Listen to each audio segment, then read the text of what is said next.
प्राचीन मंदिर हैं भगवान के, उन सभी का दर्शन मिलता है कामवन में।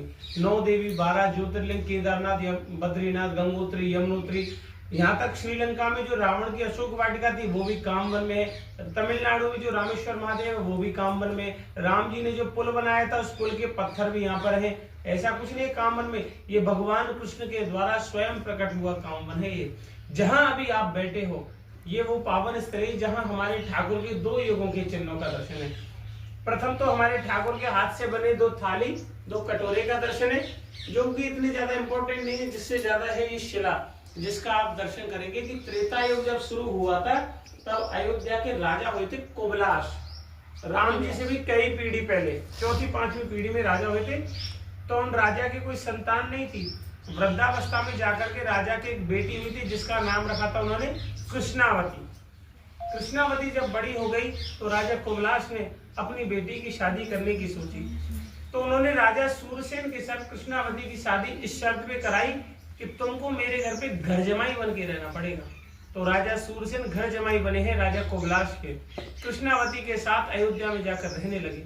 एक दिन क्या होता है कि राजा कोबलाश अपने जवाई को साथ लेकर युद्ध करने के लिए जब दूसरे राज्य पर गए हैं, उस युद्ध में क्या होता है कि दोनों ससुर जमाई मारे गए, कृष्णावती के पिता भी और पति भी।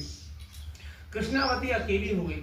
अकेली होने पर इन्होंने भगवान विष्णु की एकादशी के व्रत का संकल्प लिया और व्रत को करते करते वृद्धावस्था प्राप्त होगी, लेकिन भगवान प्रसन्न नहीं हुए। हम अहंकार के कारण ये सोचते हैं कि हम जो पैसा चढ़ाते हैं ठाकुर को शायद उससे भगवान प्रसन्न होते हैं, लेकिन ये बहुत गलत है। ये आपकी गलत सोच होती है। ये हमारा कलयुग का प्रभाव है कि हमारे ठाकुर हमारे दान से प्रसन्न नहीं होते, ना हमारी परिक्रमा से होते हैं, ना हमारी किसी सेवा से होते हैं। ठाकुर प्रसन्न होते हैं तो केवल आपके भाव से, कि किस भाव से आप परिक्रमा कर रहे हैं, किस भाव से सेवा दे रहे हैं, किस भाव से आपने दान दिया है।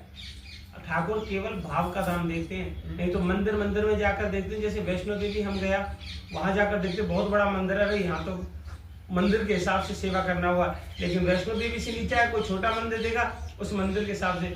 हम बिल्डिंग देखकर सेवा करता है, ठाकुर देख करके नहीं करता। ठाकुर देखकर करेगा तो बराबर करेगा कभी। तो ठाकुर भाव देखते हैं।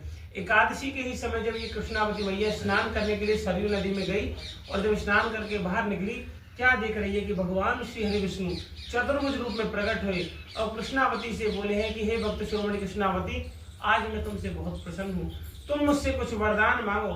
तो राजा की बेटी भगवान से क्या वरदान मांग रही है कि हे प्रभु, यदि आप सच में ही मुझे कुछ देना चाहते हैं तो मुझे एक ऐसी अचल भक्ति दें जैसे अहिल्या माता पति के श्राप से पत्थर की शिला